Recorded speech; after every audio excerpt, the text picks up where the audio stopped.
பெண்களுக்கெல்லாம் லட்சியங்கள் இருக்காதா? பெண்களுக்கெல்லாம் கனவுகள் இருக்காதா? அவங்களும் சுதந்திரமா வாழணும், சந்தோஷமா இருக்கணுங்கிற ஆசை இருக்காதா? இல்லை இருக்கதான் கூடாதா?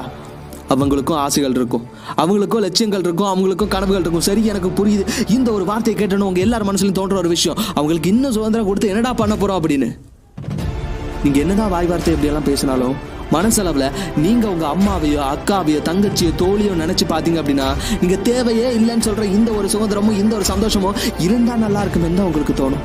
ஸோ கொஞ்சம் ஒரு நிமிஷம் இந்த வீடியோவை ஓப்பன் மைண்டடா கேளுங்க. இது உங்க வாழ்க்கையை மாத்தலாம். நம்ம ஒரு ஆணா இந்த சமுதாயத்தில் பிறக்கும் போது நம்ம என்னெல்லாம் கஷ்டத்தை அனுபவிக்கிறோம். குடும்ப பிரச்சனை, வீட்டு பிரச்சனை, பண பிரச்சனை, வேலையில பிரச்சனை, பிசினஸ் ப்ரெஷர், இப்படி பல பிரச்சனைகள் இருக்கு. ஆனா ஒரு பெண்ணா இந்த சமுதாயத்தில் பிறக்கிறதே பிரச்சனை, அப்படியே பிறந்தாலும் இந்த சமுதாயத்தில் வளர்றது அதை விட பெரிய பிரச்சனை. தினமும் காலையில் எழும்புறது வந்து பிடிச்ச விஷயத்த பண்ண முடியாது, ஆசைப்பட்ட விஷயங்களை அனுபவிக்க முடியாது. அப்பா சொல்றதை கேட்கணும், அம்மா சொல்றதை கேட்கணும், அண்ணன் சொல்றதை கேட்கணும். அது மட்டும் போது அதுன்னு பக்கத்து வீட்டுக்காரன் நினைப்பா, எதிர்த்த வீட்டுக்காரன் நினைப்பா.